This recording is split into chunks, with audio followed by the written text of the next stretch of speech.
My name is Judith Reynolds, and I was 58 when my world collapsed in a phone repair shop. I'd taken my daughter-in-law Natalie's cracked iPhone in as a favor while she was traveling. The technician, a young man named Kevin, went pale as he examined her phone. His hands trembled as he turned the screen toward me. "Ma'am," he whispered urgently, "you need to cancel your credit cards and run. All of them. Now." I stared at him, confused. Natalie had been family for 4 years. What I saw next shattered everything I thought I knew about the woman my son had married. Before I continue my story, I'd love to know where you're watching from. Drop your location in the comments and hit that like button if you've ever had that gut feeling something wasn't right about someone. Subscribe to join our community of survivors and click that notification bell because sometimes the warning signs are right in front of us and we need others to help us see them clearly. Now, let me take you back to where this nightmare began. James and I had built a beautiful life together in Lakeside, a quiet suburb with tree-lined streets and neighbors who became friends over decades. We raised our only son, Ryan, in a home filled with laughter, music from James's beloved record collection, and the scent of my Sunday pot roasts.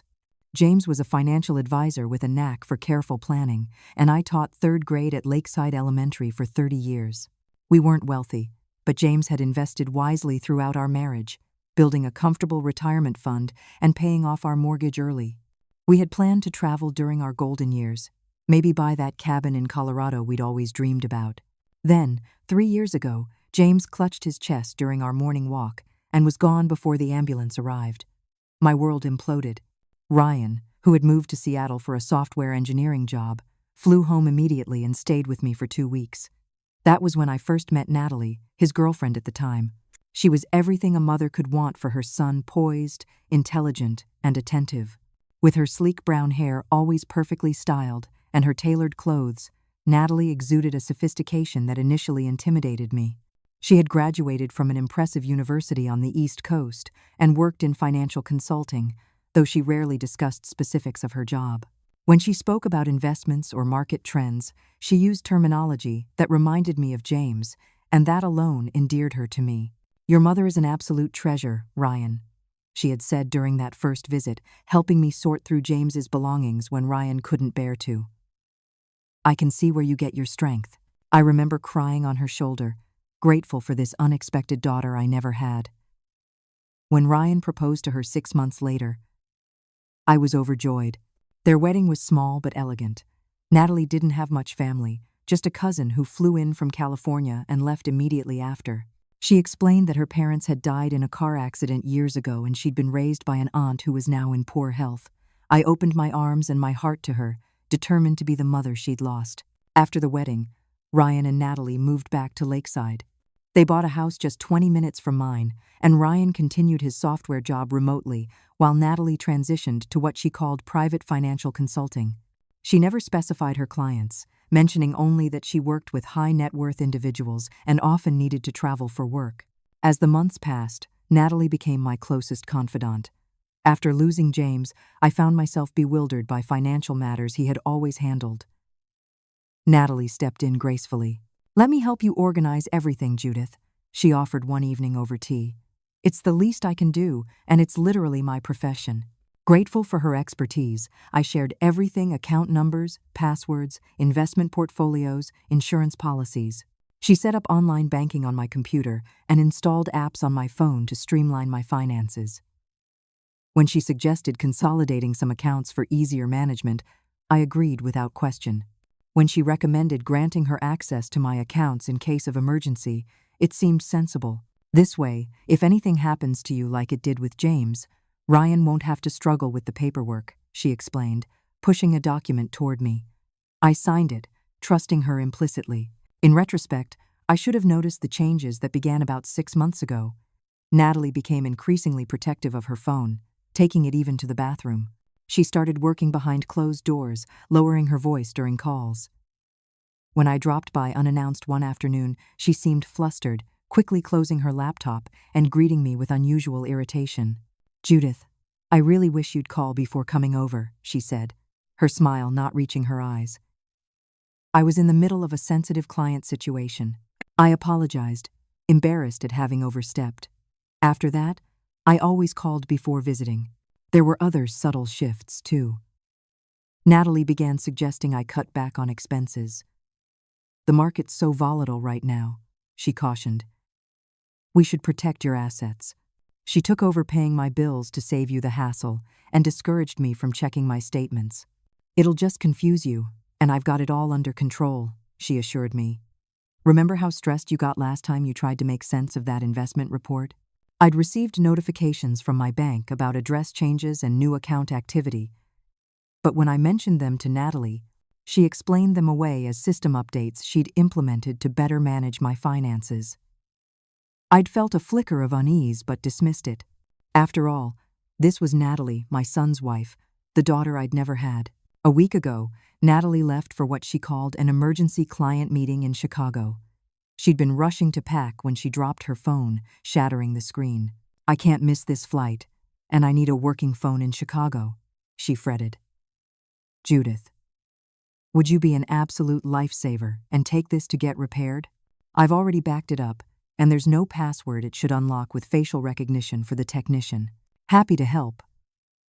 I took the phone, promising to have it fixed before her return in 3 days.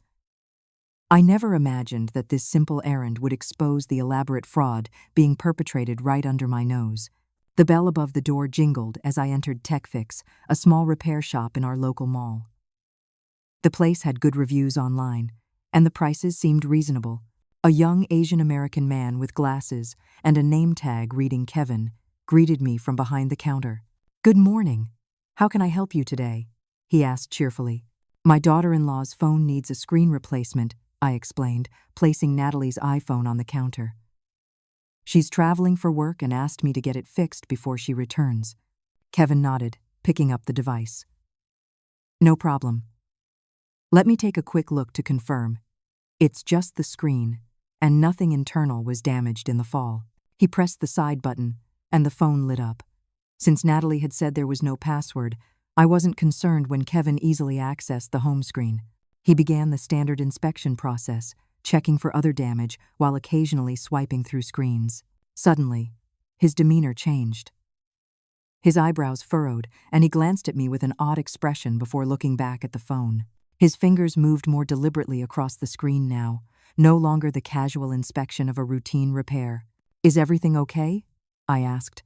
"Is there additional damage?" Kevin hesitated, looking around the shop. We were alone. "Ma'am," he said quietly, "can I ask you a question? How well do you know the owner of this phone?" The question caught me off guard. "She's my daughter-in-law. She's been married to my son for 4 years. Why do you ask?" Kevin seemed to be weighing his next words carefully. "I've worked in mobile security before joining this shop. There are concerning applications on this phone, apps typically used for identity theft and financial fraud." My heart started pounding. There must be some mistake. Natalie works in finance, so maybe they're legitimate financial apps?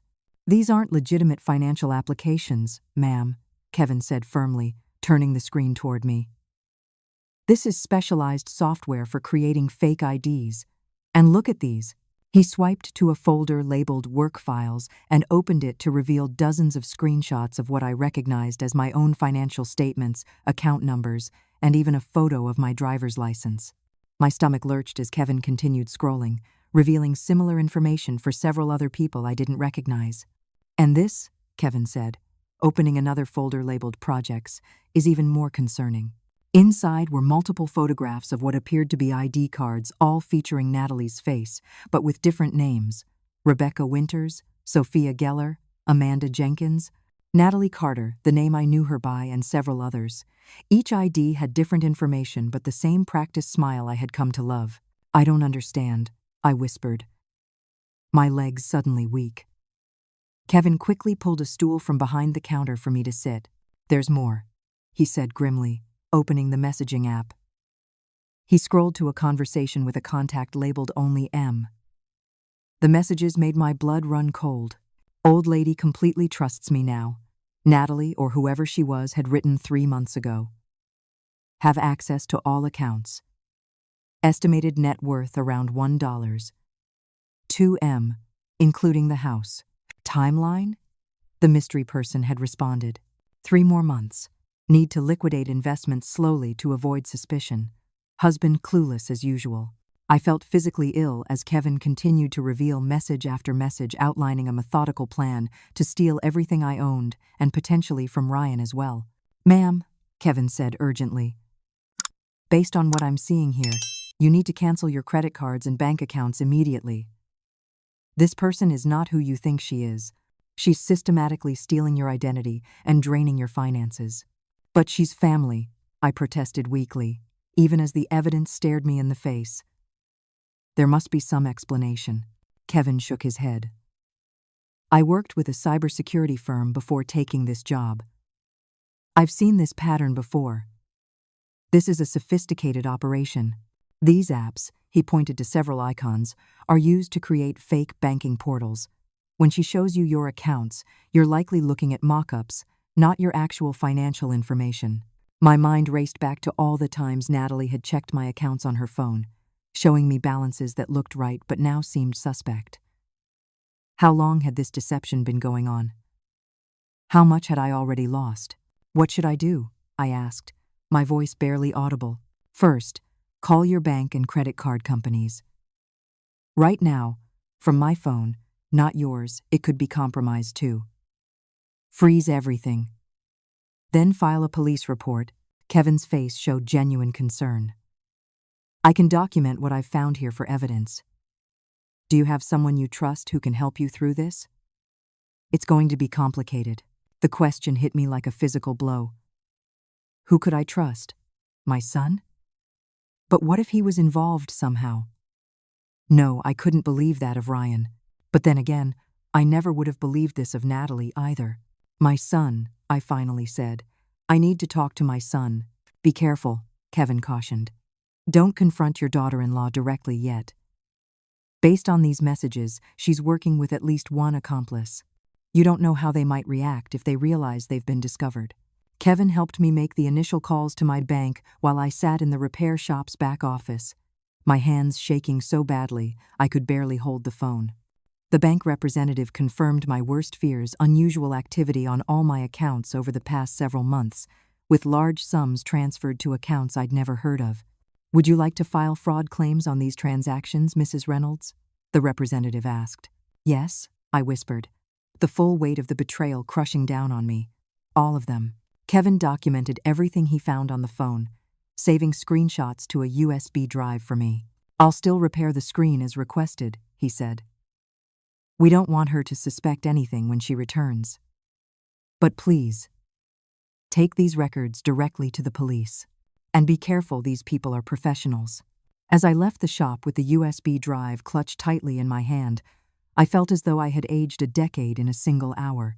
The woman I had welcomed into my family, the woman who had held me while I cried over James, the woman I had trusted with everything I owned, she was a stranger, a predator, and I had been her willing prey. I barely remember the drive home from the mall.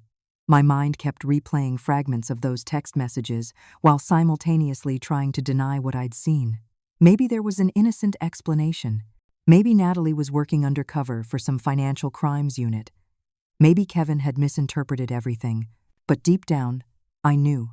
The pieces that had never quite fit about Natalie, her vague job description, her limited family connections, her increasing control over my finances, they suddenly formed a clear and terrifying picture. Once home, I sat at my kitchen table and plugged the USB drive into my laptop with trembling hands.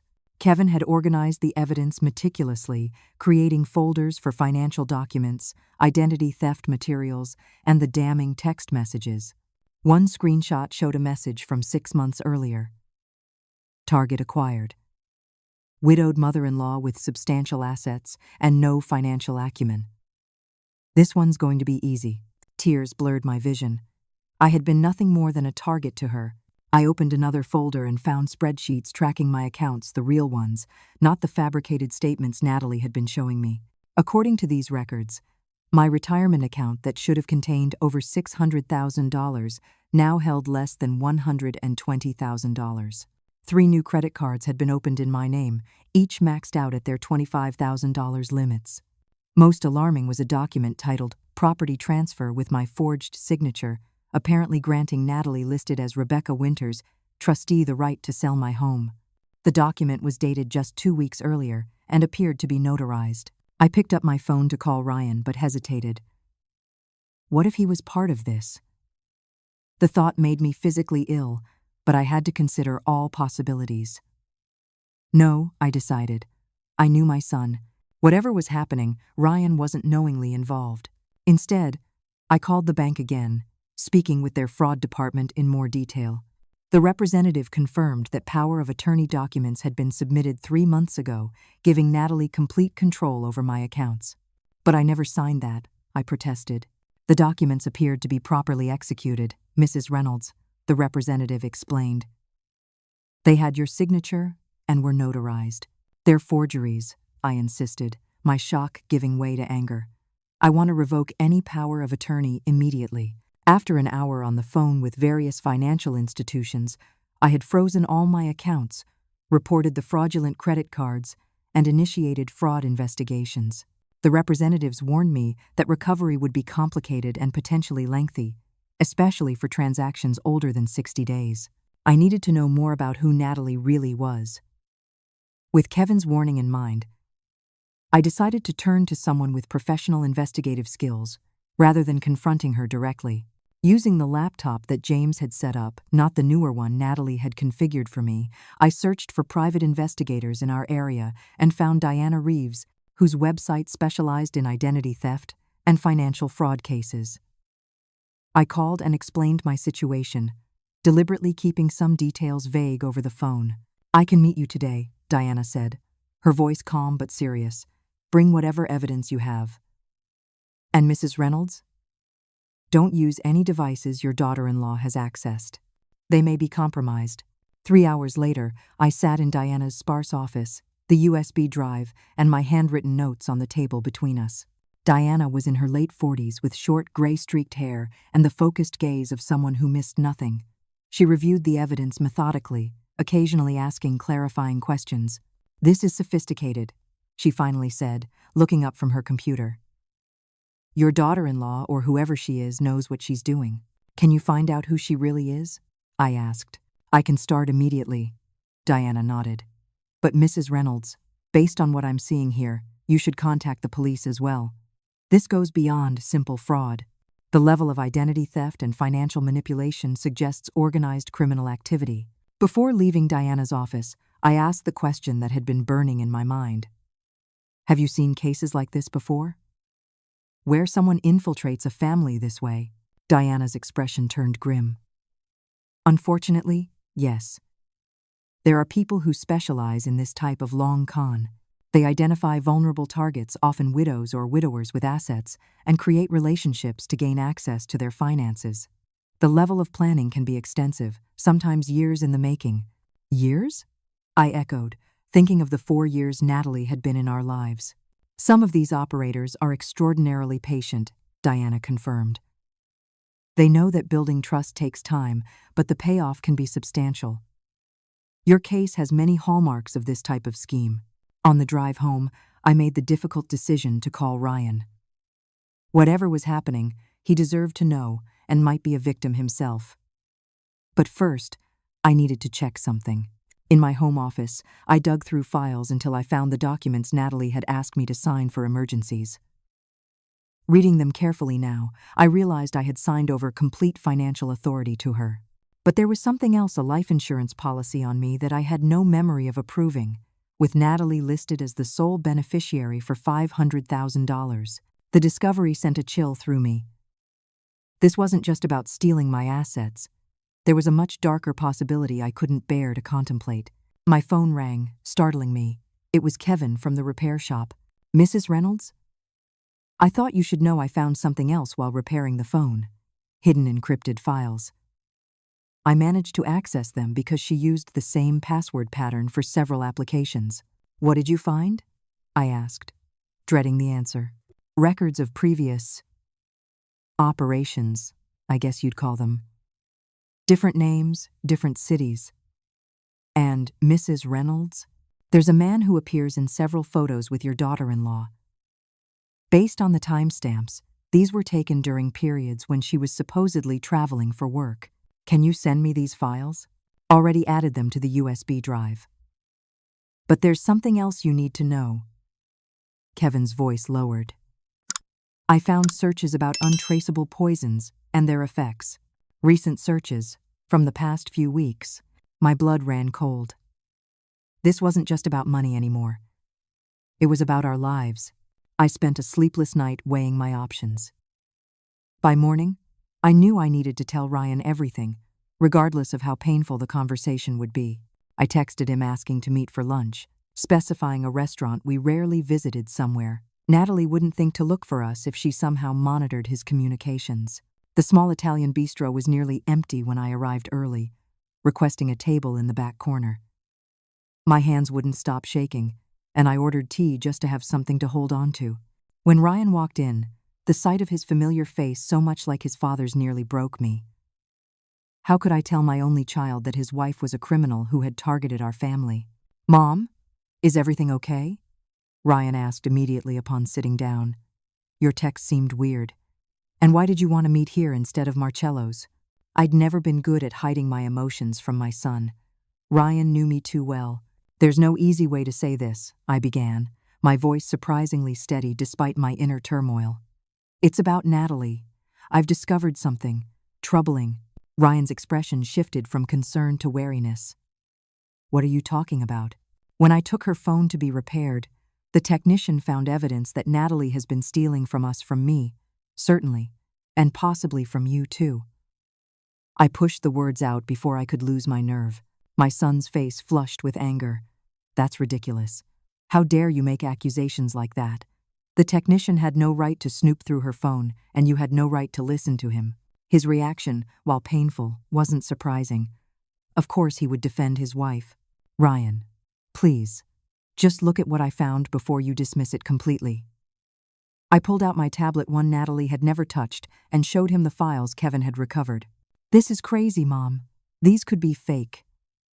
That repair guy could be scamming you, Ryan insisted. But I could see doubt beginning to creep into his expression as he scrolled through document after document. Check your accounts, Ryan, I said softly. Right now. Check them yourself, not through any apps Natalie set up for you. Still scowling, Ryan pulled out his phone and attempted to log into his bank account. His frown deepened as he tried repeatedly. Passwords not working, he muttered, then tried another account with the same result.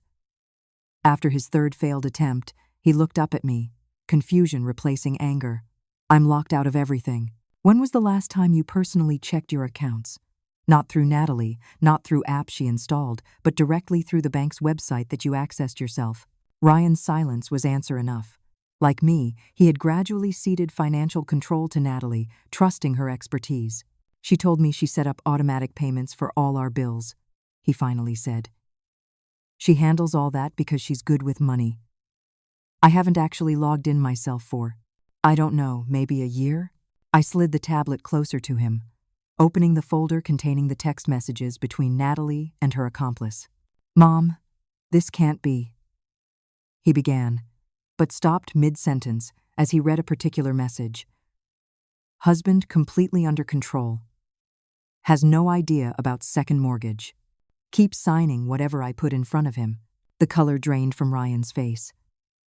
Second mortgage? What second mortgage? Gently, I showed him the property records Diana had pulled earlier that morning, confirming that Ryan and Natalie's home now had a $350,000 second mortgage taken out 3 months earlier. Did you sign for this? I asked. I don't know, he admitted, looking stricken. She brings me papers to sign all the time for what she says are work documents or insurance things. I trust her, Mom. My heart broke for my son. The betrayal I felt was devastating, but for Ryan, it was his wife, the woman he loved and had built a life with. There's more, I said reluctantly, showing him the photos Kevin had recovered of Natalie with an unknown man during times she was supposedly traveling for work. Ryan stared at the images, his expression unreadable. I recognize him, he finally said.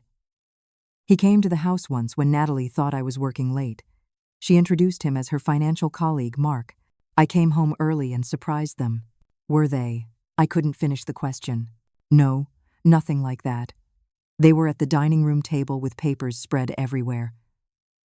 Natalie seemed annoyed at the interruption, but not guilty. I never thought. He trailed off, then looked at me with dawning horror. Mom, where's your money? Your retirement? I explained what I'd discovered about my accounts, the unauthorized transfers, the drained investment funds, the fraudulent credit cards. How much is left? Ryan asked hoarsely. Less than a quarter of what I had 6 months ago, I admitted. And there's something else, something worse. I showed him the life insurance policy and the searches about poisons Kevin had discovered. Ryan pushed back from the table abruptly, his face ashen. I've been feeling sick for the past month, he whispered. Nothing specific. Just off. Natalie's been making these special smoothies every morning, saying they're full of antioxidants and supplements. She watches to make sure I drink them. A cold fear gripped me. Have you seen a doctor? No, it hasn't been bad enough. Just fatigue. Occasional dizziness. I figured it was stress from work. We need to get you checked immediately, I insisted, gathering my things. And Ryan, you can't go home. Not until we figure this out. You can't let Natalie know we suspect anything. As we left the restaurant, Ryan turned to me with tears in his eyes. Mom, I'm so sorry. I brought her into our lives. This is my fault. I took my son's hand, just as I had when he was a little boy, frightened by shadows. No, Ryan, con artists are professionals. They're experts at making people trust them. This isn't your fault. But as we drove to the hospital, I couldn't help wondering how much damage had already been done not just to our finances, but to my son's health and his ability to ever trust again. The emergency room doctor took Ryan's symptoms seriously once we explained our concerns about potential poisoning. Blood tests were ordered immediately, along with a comprehensive toxicology screening. As we waited for the results, Ryan made calls to his bank from my phone, confirming our worst fears. His accounts had been systematically drained over the past year. The joint account I thought had our mortgage money in it is empty, he said numbly. And there's a second account I didn't even know about with my name on it, but I can't access it without a password I don't have. While Ryan was getting his tests done, I stepped outside to call Diana. She answered on the first ring. Mrs. Reynolds, I was about to call you. I've found some information you need to know right away. I'm at the hospital with Ryan, I explained quickly. We're worried Natalie might be poisoning him. But please, tell me what you found. Your daughter-in-law's real name is Rebecca Winters, Diana said. She has at least 7 known aliases and has been linked to similar schemes in 3 other states. She's part of a sophisticated fraud ring that specializes in targeting affluent families, particularly those with elderly members who have substantial assets.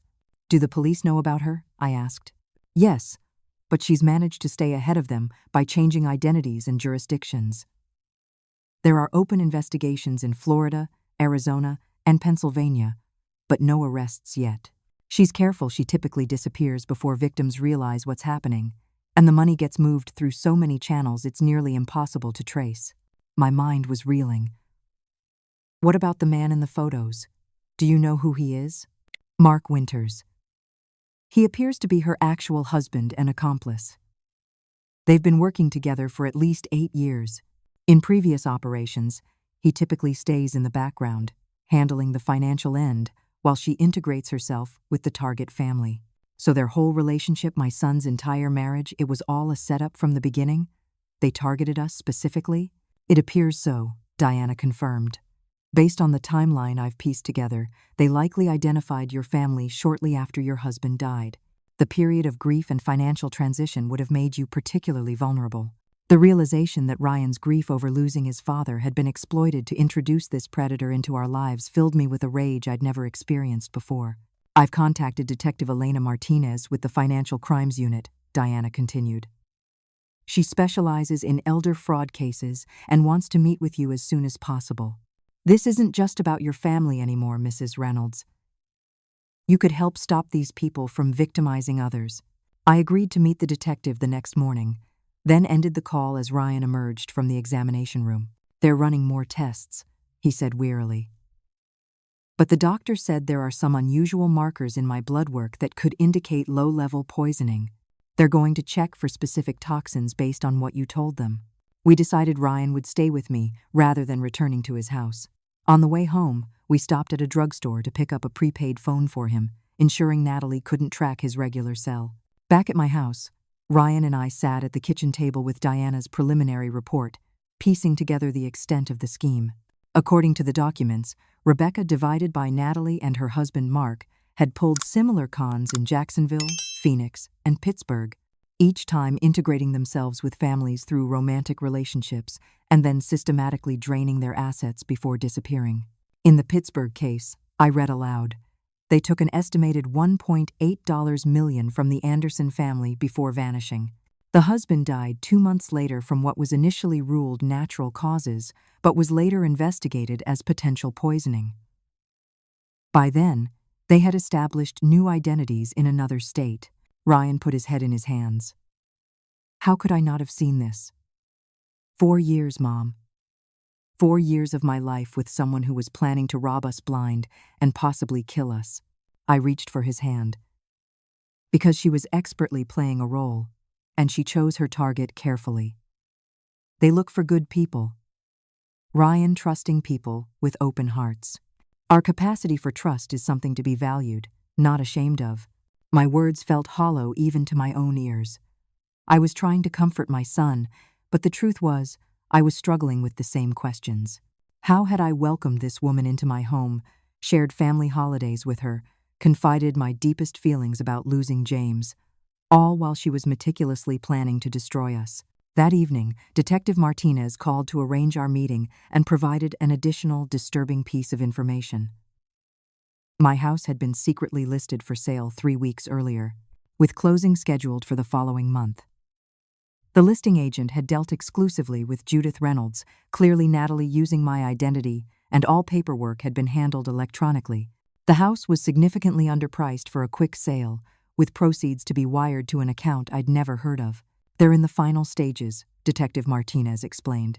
Based on similar cases, they were likely planning to disappear within the next 30 days, after liquidating as many assets as possible. And what about my son? I asked, stepping out of the room so Ryan wouldn't hear. In previous cases, the male victim typically experienced mysterious health issues shortly before they disappeared, the detective said carefully. We can't prove anything yet, but the pattern is concerning. After hanging up, I checked on Ryan, who had fallen asleep on the couch, exhausted by the day's revelations. Looking at my son's face, peaceful in sleep despite everything, I made a silent promise. Rebecca Winters would not destroy another family. Whatever it took, I would make sure of that. The next morning, we met with Detective Martinez, a compact woman with alert eyes and a no-nonsense demeanor. She arrived with 2 additional officers and a stack of files. We've been tracking this operation for over 2 years, she explained, spreading photographs across my dining room table. Each showed Rebecca divided by Natalie in different guises, blonde in one, with glasses in another, but always with the same confident smile. They're part of a larger network, specializing in what we call affinity fraud. They gain trust through personal relationships, then exploit that trust for financial gain. How many victims have there been? I asked. That we know of? At least 7 families, with estimated losses totaling over $6 million. But there are likely more we haven't connected yet. Detective Martinez outlined what they knew about the operation. Rebecca and Mark Winters worked with at least 3 other accomplices who provided documentation, technological support, and money laundering services.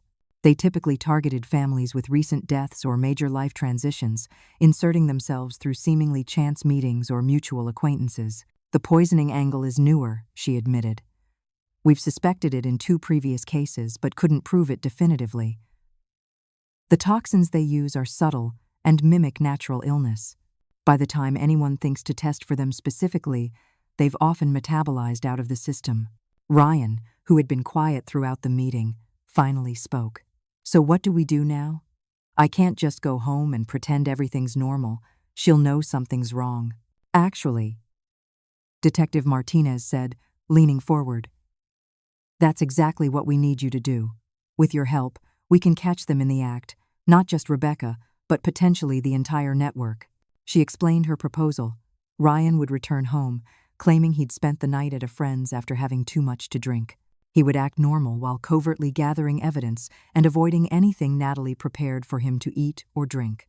Meanwhile, Law enforcement would monitor the situation and prepare to move once they had enough evidence for arrests. The fear on my son's face broke my heart all over again. "I don't know if I can do that," he said honestly. "How do I look at her, knowing what she's done, what she was planning to do?" "You don't have to decide right now," Detective Martinez assured him. "But Mr. Reynolds, this might be our best opportunity to stop these people before they disappear again and target another family." After the detective left, Ryan and I sat in silence for a long while. "What would Dad do?" he finally asked, invoking the moral compass we'd both relied on for so many years. I thought about James, his integrity, his protective nature, his fundamental belief in doing what was right even when it was difficult. "He would want to protect others," I said slowly, "even if it meant facing his own fears." Ryan nodded, his jaw setting in determination that reminded me so much of his father. "Then that's what I'll do. But Mom, promise me you'll stay completely away from Natalie Rebecca, whatever her name is. If she's desperate enough to poison me, I don't want to think about what she might do to you." I promised, but as I watched my son prepare to return to a house where his wife might be slowly killing him, I made another silent vow.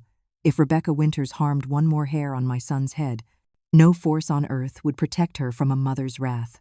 The next 24 hours were excruciating.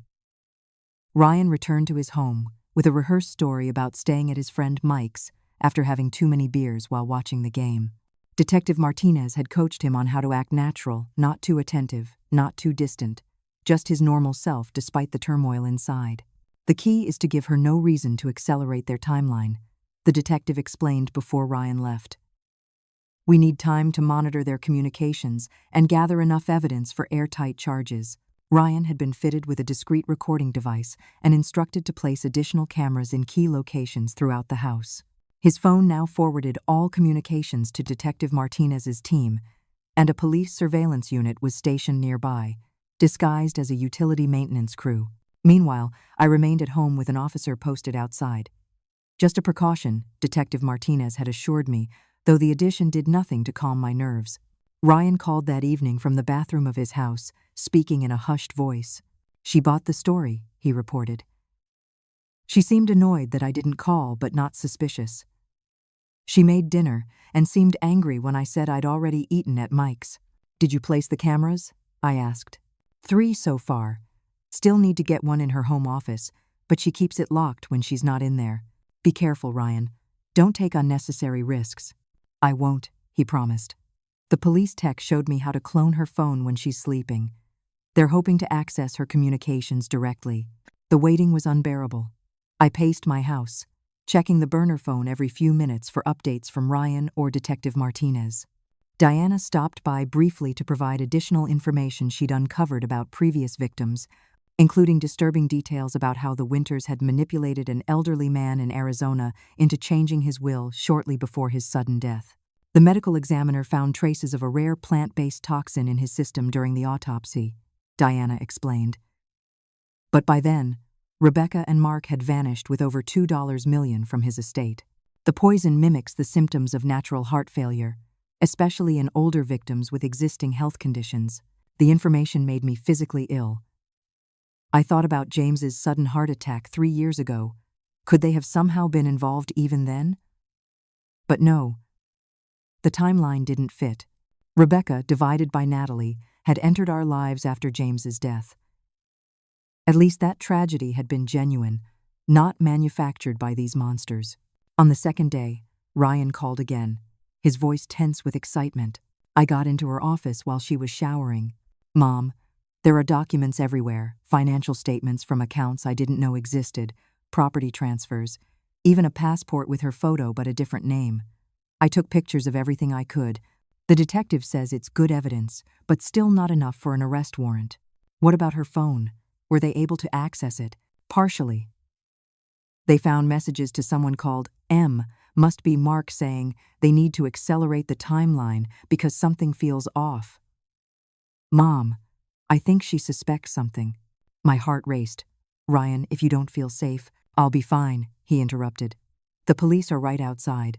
But listen, there's something else. I found life insurance policies, one for you, one for me, both listing her as the beneficiary. The one for me is for $2 million and was taken out just 3 months ago. I gripped the phone tighter. Ryan, please be careful. Don't eat or drink anything she gives you. I'm being cautious, he assured me. I've been pretending to take the smoothies but dumping them when she's not looking. I sent a sample to the lab yesterday. The detective thinks we'll have the results soon. That night, I couldn't sleep. Every time I closed my eyes, I saw Natalie Rebecca with her perfect smile and calculating eyes, standing over my son with something deadly hidden in her hand. I tried to reconcile the woman who had comforted me after James's death with the predator who was now plotting to kill my only child, but it was impossible. Had every shared confidence, every sympathetic nod, every supportive hug been nothing but performance? The third day brought a breakthrough. The lab results from Ryan's smoothie came back positive for elevated levels of thallium, a poisonous heavy metal that causes symptoms similar to what Ryan had been experiencing. It's not enough to kill him quickly, Detective Martinez explained when she called, but over time it would cause organ failure that could appear natural, especially in someone with no known health issues. We've seen this before with this group. So you can arrest her now? I asked desperately. We're preparing the warrants as we speak. But Mrs. Reynolds, there's a complication. Rebecca received a call an hour ago that we believe was from Mark. Immediately afterward, she told Ryan she needed to go out for some groceries. Our surveillance team followed her to a storage facility where she met with a man matching Mark's description. They appeared to be moving items from a storage unit to their car. They're running, I realized with a sinking feeling. They know something's wrong. We think so. We're mobilizing to arrest them before they can leave town. But I need you to stay where you are with the officer outside. And I've instructed Ryan to leave the house immediately on a pretext and not return. After hanging up, I paced anxiously, checking my phone every few seconds for updates. An hour passed with no word from Detective Martinez or Ryan. Unable to bear the silence any longer, I tried calling the burner phone we'd given Ryan, but there was no answer. Just as panic was setting in, I received a text from an unknown number. Change of plans. Rebecca returned unexpectedly. Acting strange. Police standing by. It had to be from Ryan, though it wasn't from the burner phone number. Before I could respond, my regular phone rang. The caller ID showed Natalie Carter. My daughter-in-law was calling me directly for the first time since she'd left on her business trip. With shaking hands, I answered, trying to keep my voice normal. Hello? Judith. Natalie's familiar voice came through, smooth as ever, but with an undercurrent I couldn't identify. I need your help with something. Ryan isn't feeling well again. I think it might be that stomach bug going around. Could you come over? He's asking for you. Every instinct screamed that this was a trap. If Ryan was truly sick, he would have contacted me directly through the burner phone. Of course, I said, trying to sound concerned rather than terrified. I'll be right there. As soon as I hung up, I called Detective Martinez and relayed the conversation. Do not go to that house, she ordered firmly. We have officers in position, but the situation is volatile. Rebecca may be trying to lure you there because she suspects Ryan is working with us. But what about my son? I demanded. If she knows he's helping you, what might she do to him? There was a brief hesitation before the detective answered. We're moving in now. Stay where you are, Mrs. Reynolds, please. I hung up and stared at my phone, torn between obedience to the detective's orders and the primal need to protect my child. Before I could decide, another text came through from the unknown number. Mom, don't come here. Not safe. Police moving in. Stay home. Relief flooded through me. Ryan was able to communicate, which meant he was alive and apparently able to text. I responded, I'm staying home. Be safe. The next 30 minutes were the longest of my life. I alternated between pacing by the window and checking both phones for updates. The officer stationed outside my house received a call and moved his car from my driveway to the street, engine running. Finally, my phone rang Detective Martinez. We have her in custody, she said without preamble. Ryan is safe, shaken up, but not harmed. We arrested Rebecca as she was attempting to access a hidden safe in their bedroom. We also apprehended Mark Winters 2 blocks away in a car loaded with cash and documents. My legs gave out, and I sank onto the couch. Thank God. Can I see Ryan? We're bringing him to the station for a formal statement, but he asked if you could meet him there. I'm sending an officer to drive you. An hour later, I was reunited with my son at the police station. Ryan looked exhausted but unharmed as he embraced me tightly. She knew, he said quietly as we sat in a private waiting room. Something I did gave me away. When she came back from the storage unit, she started asking strange questions about whether I'd been in her office. Then she got a text, and her whole demeanor changed. She started insisting I drink this tea she made, watching me like a hawk. Did you drink it? I asked, horrified. Ryan shook his head. I pretended to, but poured it into a potted plant when she left the room. I texted the detective using the code word we'd established, and they started moving into position. But then Rebecca called you, and I was afraid you'd come over before they could arrest her. I almost did, I admitted. Maternal instinct isn't always the wisest advisor. Detective Martinez joined us shortly, her expression somber but satisfied. We found everything: fake IDs, financial documents, poison, the works. And the best part? Rebecca's phone contains communications with at least 4 other members of their network. This isn't just 2 arrests. This could dismantle their entire operation. Will the charges stick? Ryan asked. They seem pretty good at slipping away. The evidence is overwhelming, the detective assured us. Multiple counts of fraud, identity theft, attempted murder, conspiracy. They're looking at decades in prison. And with the connections to previous victims we've established, there will be additional charges from other jurisdictions. As we prepared to leave the station, Detective Martinez added one final comment. Mrs. Reynolds, your willingness to come forward likely saved other families from going through what you and your son have experienced. It takes courage to admit you've been deceived on this scale. I thought about her words as Ryan and I drove home in silence. Courage hadn't felt like a factor in my decisions, only love for my son and the desperate need to protect what remained of our family. But perhaps that was courage after all.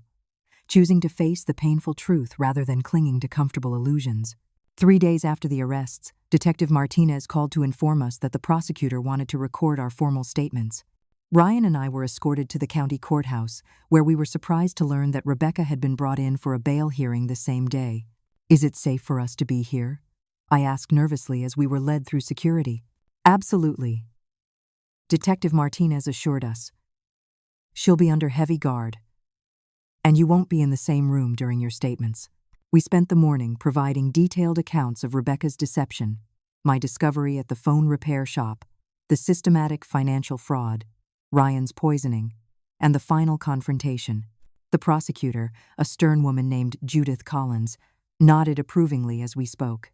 Your testimonies are compelling and consistent with the evidence, she said when we finished. I want you both to know that we're pursuing maximum charges here. This wasn't just financial fraud, this was a calculated attempt to destroy lives for profit. As we prepared to leave, a court officer approached Detective Martinez with a message. After a brief conversation, the detective turned to us with a concerned expression. There's been a development, she said carefully.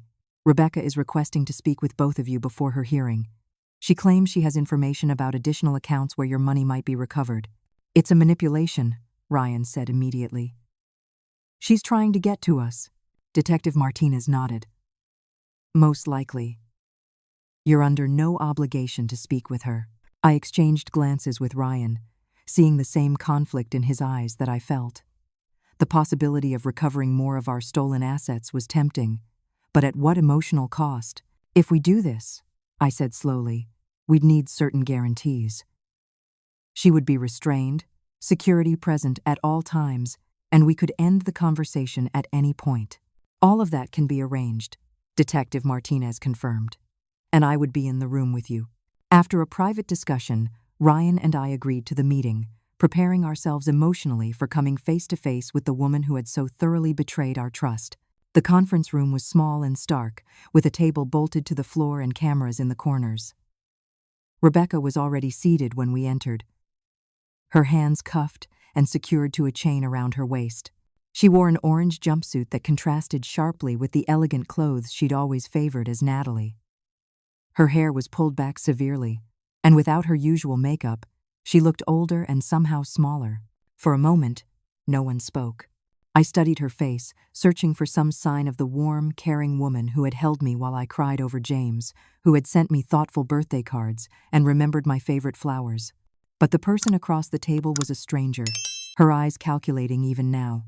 "Thank you for coming," Rebecca finally said, her voice the same melodious tone I'd grown to love. "I wasn't sure you would. We're only here because you claim to have information about our stolen assets," Ryan said flatly. "Not for any other reason." A flicker of something annoyance? Regret? Crossed Rebecca's face before her composed expression returned. "Of course.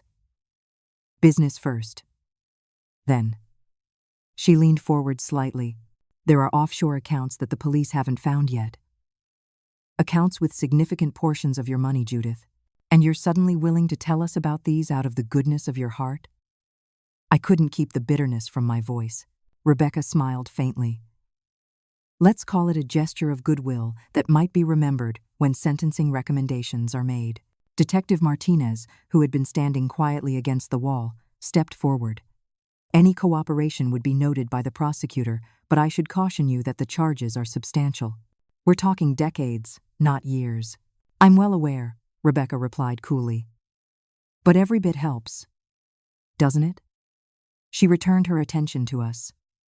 "There are 3 accounts in the Caymans, under the name Wintercroft Holdings. The access codes are in a safety deposit box in Chicago.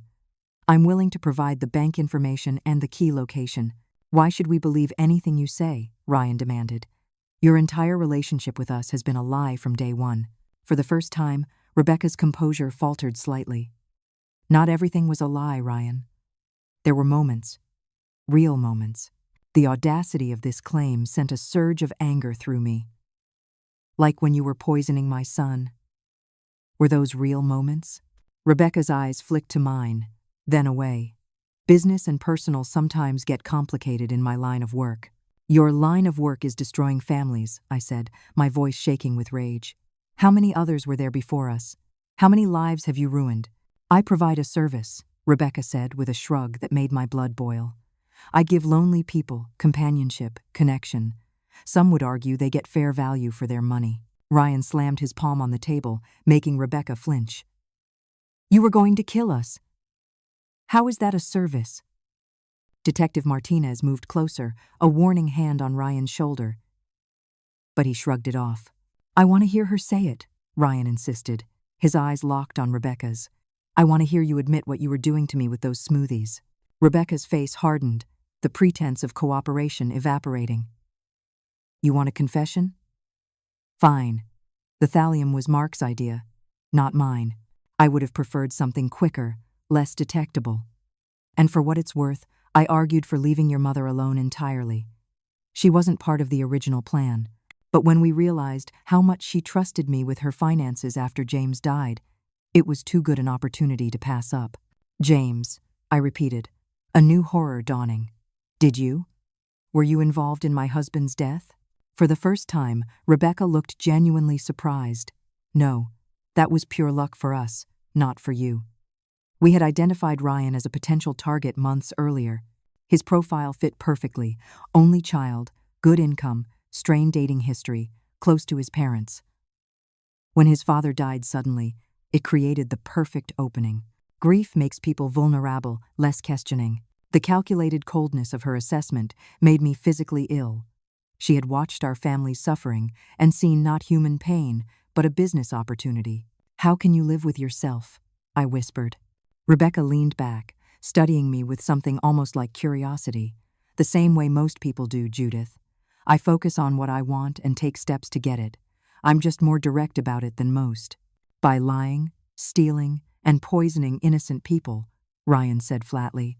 "By recognizing that sentimentality is expensive and exploitable," Rebecca countered. "Do you know how easy it was to manipulate both of you? A few kind words, some attentive listening, the occasional thoughtful gesture, that's all it took for you to hand over everything of value in your lives." Her cruel assessment hung in the air. I wanted to deny it, to assert that our capacity for trust was not a weakness to be ashamed of, but the words stuck in my throat. Because in a way, she was right. We had been easy targets, too willing to accept the version of reality that caused the least discomfort. "I think we're done here," Detective Martinez said firmly. "You've provided no actual information about the allegedly hidden assets, just vague claims." Rebecca smiled thinly. "I'll provide the details once I have a written agreement about how my cooperation will affect my sentencing." As we stood to leave, Rebecca called after us. "Ryan?" For what it's worth, the first 6 months weren't an act. I actually thought about walking away from the job then, but Mark convinced me to stick with it. Ryan paused at the door, his back to her. "Nothing you say matters anymore. You're just a stranger who invaded our lives. A parasite we're finally rid of." Without turning to see her reaction, he walked out. I followed, but not before catching the flash of genuine anger that crossed Rebecca's face, the first authentic emotion I'd seen from her since discovering her true identity. In that moment, I understood something crucial. Beneath her calculated exterior, Rebecca Winters had a deep, fundamental need to be in control, to feel superior to her victims. Ryan's dismissal had struck at that need, and for a brief instant, her mask had slipped. Outside in the hallway, Ryan leaned against the wall, his face pale with emotion. "You okay?" I asked, touching his arm gently. "No," he admitted, "but I will be. I needed to see her like this, not as Natalie, not as my wife, but as she really is. It helps make it real somehow." I nodded, understanding completely. Seeing Rebecca in handcuffs, stripped of her elegant clothes and charming demeanor, had helped solidify the separation between the woman we had loved and the criminal who had targeted us. Natalie Carter had never existed except as a character in Rebecca Winters' elaborate con. Our grief wasn't for a person, but for an illusion. As we left the courthouse, Detective Martinez caught up with us. "Rebecca's bail was denied," she informed us. "She'll remain in custody until trial." "And Mrs. Reynolds?" "The forensic accountants have traced several additional accounts linked to the Winters operation. They believe they can recover approximately 30% of your stolen assets. It wasn't everything, but it was something, a start toward rebuilding what had been taken from us." As Ryan and I walked to the car together, I felt a strange lightness despite everything. The confrontation had provided a kind of closure, a chance to see the truth in its rawest form. Rebecca Winters had tried to destroy us, but in the end, she had failed. We were still standing, still a family damaged but undefeated. The weeks following Rebecca's arrest brought a whirlwind of legal proceedings, financial investigations, and emotional reckonings. Ryan and I found ourselves constantly shuttling between meetings with detectives, prosecutors, forensic accountants, and victim advocates. The full scope of Rebecca and Mark Winters' operation gradually came into focus, and it was even more extensive than we'd initially believed. "We've linked them to at least 9 separate fraud operations across 5 states, Detective Martinez explained during one of our regular update meetings. "The total financial impact exceeds $8 million, and that's just what we can document." The detective spread photographs across the table, faces of other victims, other families who had been targeted by the same predators. An elderly man in Phoenix whose entire retirement had vanished. A widow in Miami who lost her insurance payout. A divorced father in Chicago whose children's college funds had been emptied. Each story echoed our own. Trust betrayed, finances devastated, lives upended. "Are they all okay?" I asked, studying the faces in the photos. "Did they recover?" Detective Martinez's expression turned somber. "Financially? Most recovered only portions of what was stolen. But the emotional impact." She paused. 2 victims took their own lives after discovering the extent of the fraud. One died of a heart attack during the investigation. Others are still struggling with depression, anxiety, and profound trust issues years later. The weight of those lost lives, those shattered families, settled heavily on my shoulders. How close had Ryan and I come to becoming similar statistics? On a practical level, we faced daunting challenges.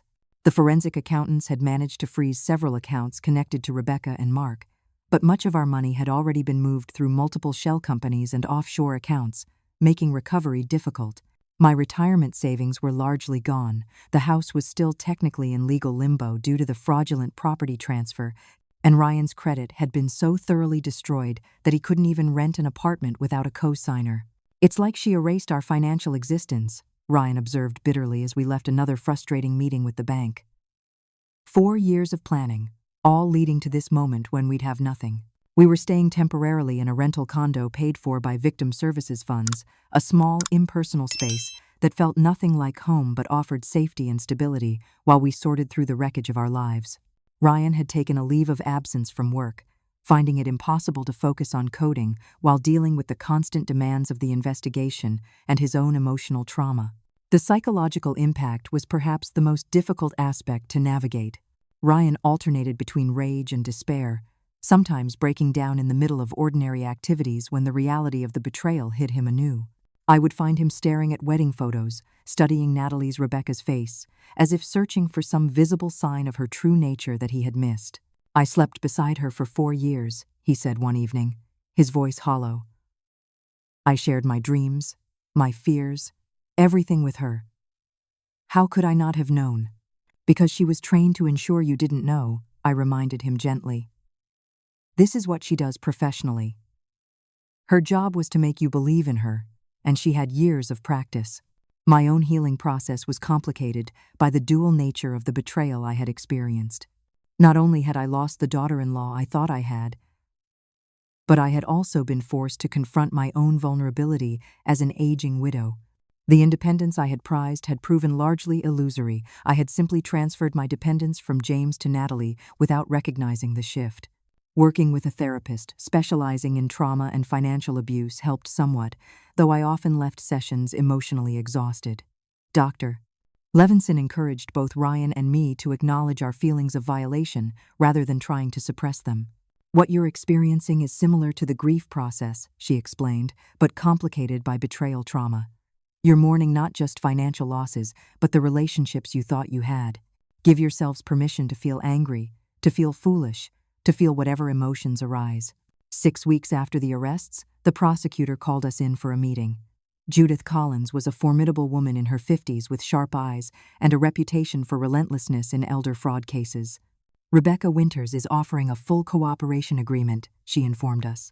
"She'll provide details on all their operations, including information on the broader network they worked with, in exchange for consideration during sentencing."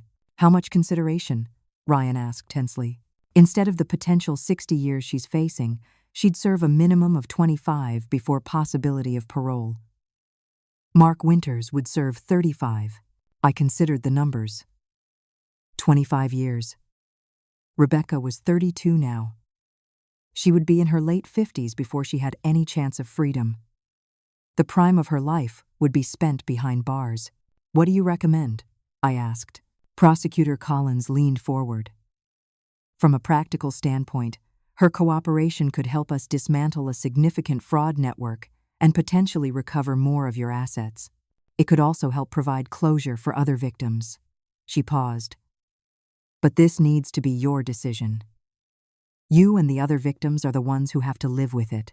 Ryan and I discussed the offer extensively that evening.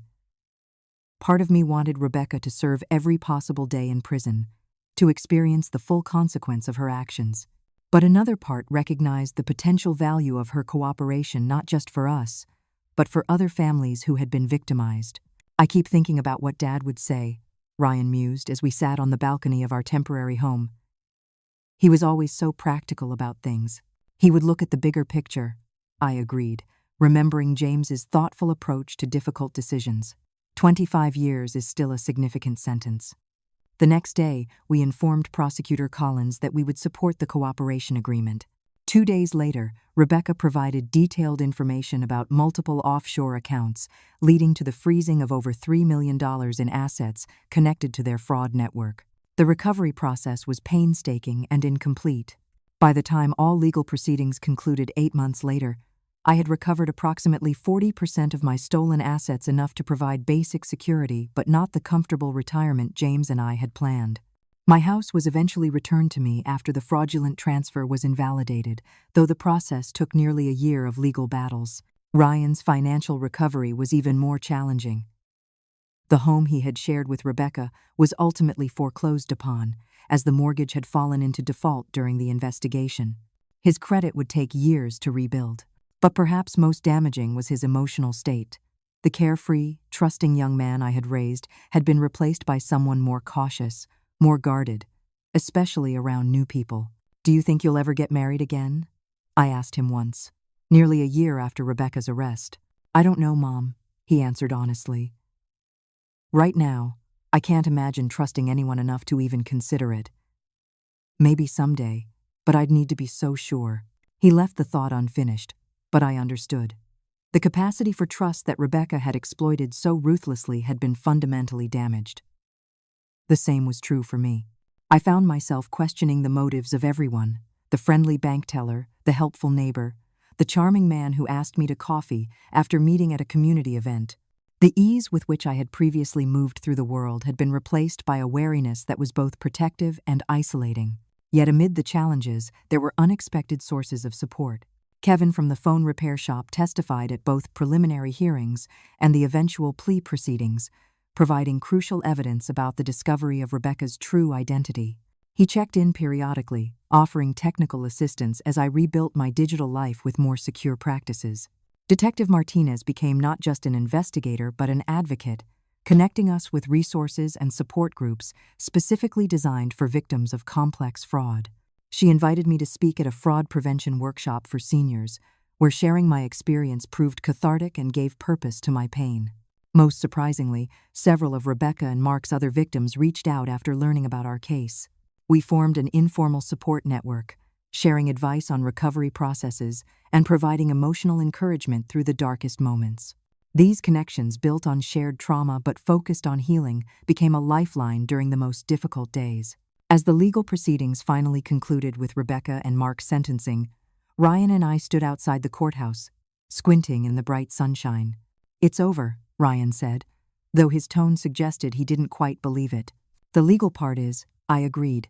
"The rest takes longer." He nodded, understanding the distinction. The courts could deliver justice, but healing would follow its own timeline, measured not in months but in gradual, uneven progress toward a new normal. Together, we were learning that recovery wasn't about returning to who we were before. That was impossible. Instead, it was about building something new from the ruins of what had been destroyed.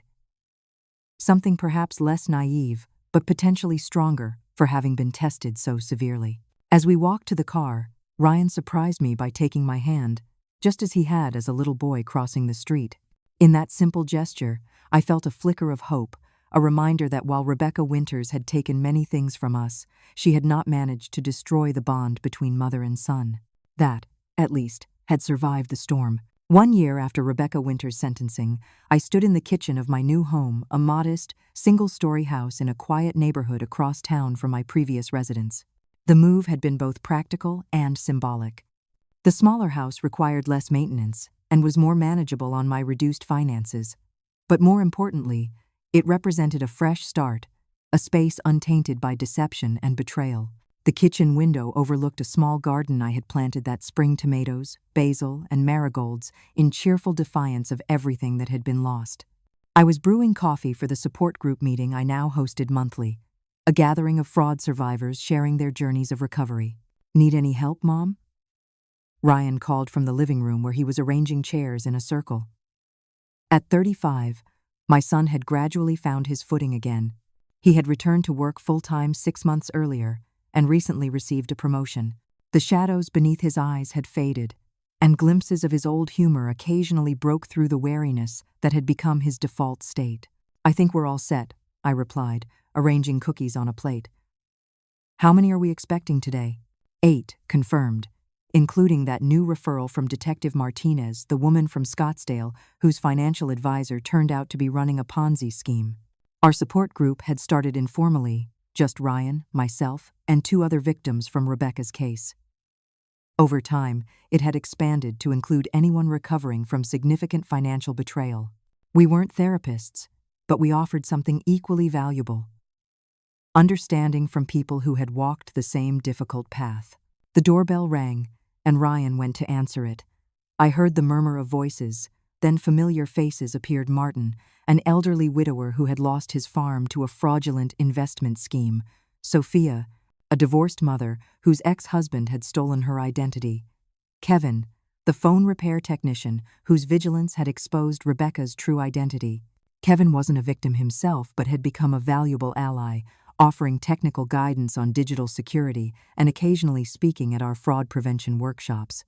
"Looking good, Mrs. R," Kevin said, accepting a cup of coffee. "That garden is really coming along. Judith, please," I reminded him with a smile. "After everything, I think we're well past formalities." The rest of the group arrived gradually, some faces familiar, some new, all carrying the distinct blend of wariness and determination that marked survivors of significant betrayal. As we settled into our circle, I began as always with my own story, abbreviated but honest, setting the tone of vulnerability that allowed others to share. "My name is Judith Reynolds. A year and a half ago, I discovered that my daughter-in-law of 4 years was actually a professional con artist who had systematically stolen my retirement savings, poisoned my son, and planned to disappear with everything we owned." The stark facts still had the power to shock, even after countless retellings. But their sting had diminished somewhat, the acute pain gradually transforming into something more manageable, a scar rather than an open wound. As others shared their experiences, I observed Ryan engaging supportively with a newcomer, offering practical advice about credit restoration. My son had found unexpected strength in helping others navigate the bureaucratic maze of recovery. Though he still struggled with trusting new people in his personal life, his empathy had deepened, refined by suffering into something more purposeful. After the formal meeting concluded and participants broke into smaller conversations, Detective Martinez arrived, having promised to stop by with updates. "Rebecca Winters is being transferred to federal custody next month," she informed us quietly. "The information she provided has led to 12 additional arrests and the recovery of nearly $10 million in fraudulently obtained assets. Some of that will eventually make its way back to victims through the restitution process." "And Mark?" I asked, referring to Rebecca's husband and accomplice, "serving his time in Colorado." "Apparently, they're not permitted to communicate." The prosecutor thought that was an appropriate additional penalty, given how they operated as a team. The news brought a complex mix of emotions, satisfaction that justice continued to unfold, but also a strange, unexpected pity for Rebecca, now permanently separated from her partner in crime. Had there been real love between them, or merely a shared commitment to predation? It was a question I would never have an answer to. Nor did it particularly matter anymore. As the afternoon progressed and people began to leave, Martin lingered, helping stack chairs despite his arthritic hands. "You know," he said thoughtfully, "when I first started coming to these meetings, I thought the goal was to stop feeling angry, to somehow get over what happened. But that's not it at all, is it?" I considered his words. "What do you think it is?" "Learning to carry it differently," he replied. "The anger, the shame, the loss, they don't disappear, but they become integrated, I guess. Part of who we are now, but not all of who we are."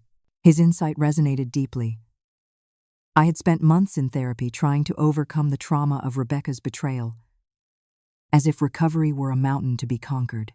But increasingly, I understood that healing wasn't about returning to some prelapsarian state of innocence. It was about incorporating the experience into a new identity, a wiser, more cautious, but still fundamentally open-hearted self. Ryan had reached a similar understanding in his own way. 6 months earlier, he had tentatively begun dating again a woman named Sarah, whom he'd met through work. Their relationship progressed with deliberate slowness, each step marked by careful transparency, particularly around finances. Sarah, having gone through her own divorce after financial infidelity, understood his caution and matched it with her own brand of patient honesty. "I'm bringing Sarah to dinner on Sunday," Ryan mentioned as the last guests departed. "If that's still okay." "Of course," I replied, trying not to show too much eagerness. I had met Sarah twice before and found her refreshingly straightforward, the anti-Rebecca in many ways, with her practical approach and transparent communication. "She asked if she could bring the dessert," Ryan added with a small smile. "I told her you'd probably insist on making something anyway, but she should feel free to bring whatever she wants." The normalcy of this exchange, a simple dinner plan with my son and his new girlfriend, struck me suddenly as miraculous. After everything, we were still here, still moving forward, still creating moments of ordinary joy. Rebecca Winters had not managed to destroy that essential capacity.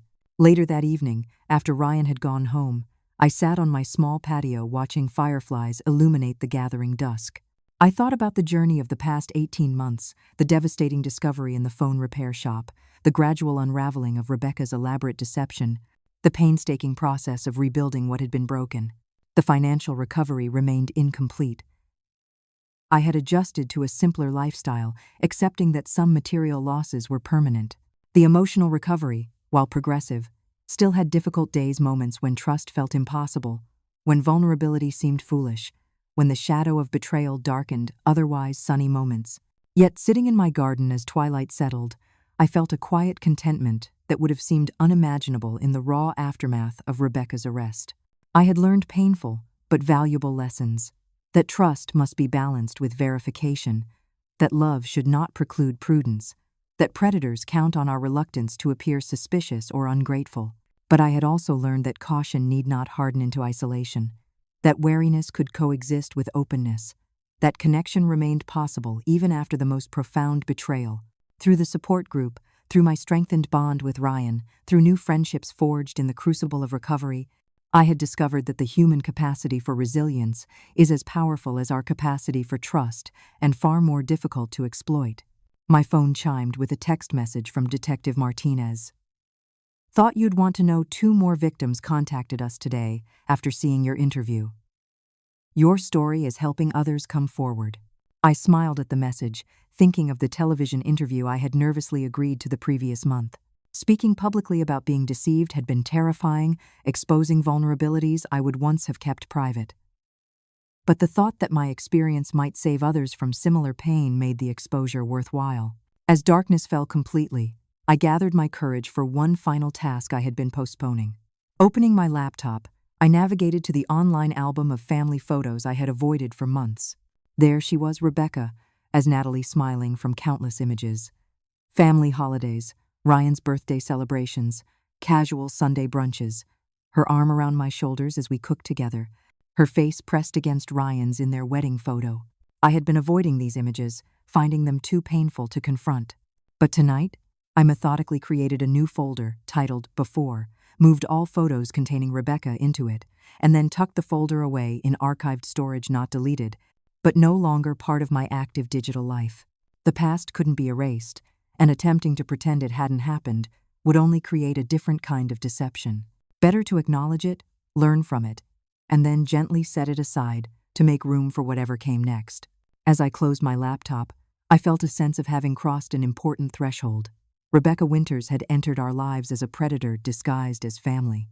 She had taken our money, our security, our trust, but in the end, she had failed to take the things that mattered most: our resilience, our capacity to rebuild, our ability to find meaning even in profound betrayal. I had taken my daughter-in-law's phone for repair, and the technician's urgent warning had changed everything.